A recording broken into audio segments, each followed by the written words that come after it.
प्रिय विद्यार्थियों, आज हम सूरदास से मुरली महिमा पर लिखे हुए कुछ जो पद हैं, यानी मुरली की महिमा को बताते हुए सूरदास जी ने कुछ पद लिखे हैं, उनका हम पाठ करेंगे। जैसा कि आप सब जानते हैं कि मुरली कृष्ण को प्रिय है, वह सदैव कृष्ण के पास रहती है और मुरली जो एक छोटा सा वाद्य यंत्र है, शायद सबसे छोटा वाद्य यंत्र यही है जिसे बहुत आसानी से अपने निकट रखा जा सकता है। तो कृष्ण सदैव मुरली को अपने पास रखते हैं और जब वे मुरली बजाते हैं तो उस मुरली के सुरों में समस्त ब्रजवासी खो जाते हैं। उस मुरली के स्वरों के जादू में सब डूब जाते हैं। कृष्ण को मुरली प्रिय है और गोपियों को मुरली से ईर्ष्या होती है, क्योंकि कृष्ण जब मुरली बजाते हैं तो वे खो जाते हैं और वे अन्यत्र किसी की ओर भी ध्यान नहीं देते। गोपियाँ कृष्ण के साथ समय व्यतीत करना चाहती हैं, लेकिन कृष्ण की मुरली जब बजती है तो सिर्फ कृष्ण को मुरली के लिए ही समय है। गोपियाँ इस कारण मुरली से ईर्ष्या करती है और उस ईर्ष्या का जो भाव है, यह ईर्ष्या जो एक मीठी ईर्ष्या है, उसका जो भाव है उसको बहुत सुंदर शब्दों में सूरदास जी ने इस पद में लिखा है। पद है, मायरी मुरली अति गर्व काहु वदती नहीं आजू, हरि को मुख कमल देखि पायो सुख राजू, देखत करत पीठ डीठ अधर छत्र छाही, चमर चिकुर राजत तह सुंदर सभा माही, जमुना के जलधि नहीं जलधि जान देती, सुरपुर ते सुर विमान भूवि बुलाय लेती, थावर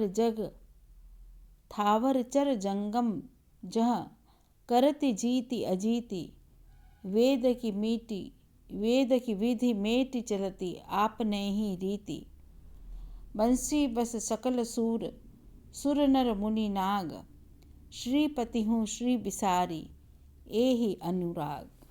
अब मुरली का क्या प्रभाव है, मुरली क्या क्या करती है और उसकी महिमा क्या है, उसके बारे में, उसके प्रभाव के बारे में यहाँ पर सूरदास जी ने लिखा है। और कृष्ण की जो गोपी है, वह एक गोपी अपनी दूसरी गोपी से कहती है और मुरली की महिमा का वर्णन कर रही है। मायरी मुरली अति गर्व काहू वदती नहीं आजू, कि हे सखी, आज न जाने क्या हुआ है कि मुरली अति गर्व कर रही है, घमंड कर रही है। काहू वदती नहीं आजू, आज न जाने क्यों वह बोल नहीं रही है, वह उसकी ध्वनि सुनाई नहीं दे रही है। हरि को मुख कमल देखि पायो सुख राजू, ऐसा लगता है कि हरि के कमल के समान सुंदर मुख को देख करके सुख के राज्य को, सुख के वैभव को उसने प्राप्त कर लिया है और इसीलिए अब वह उसमें खो गई है, वह आज बोलती नहीं है। देखत करत पीठ डीठ अधर छत्र छाही,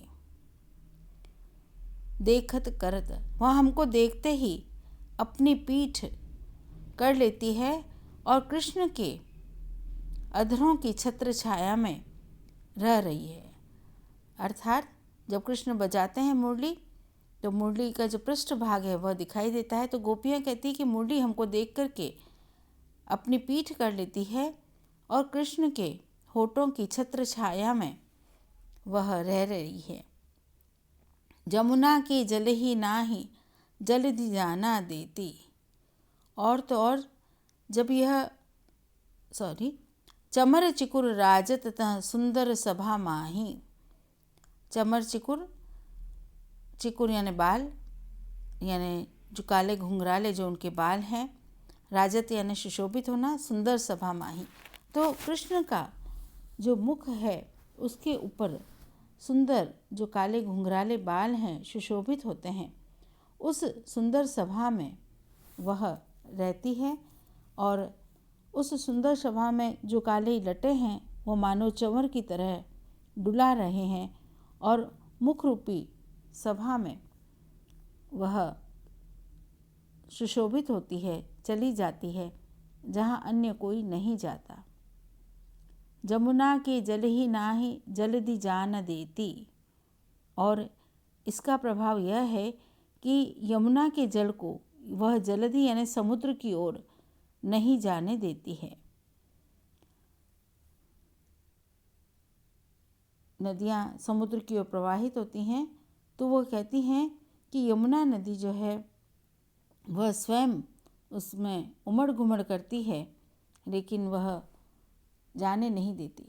सुरपुर ते सुर विमान भूवि बुलाए लेती। सुरपुर यानी आसमान से, देवलोक से, सुर यानी देव, देवलोक से जो उनके विमान हैं उनको भूमि पर बुला लेती है। अर्थात जब कृष्ण बांसुरी बजाते हैं तो देवलोक में रहने वाले देवी देवता हैं वे भी उस स्वर को सुनने के लिए धरती पर आ जाते हैं। थावर चर जंगम जह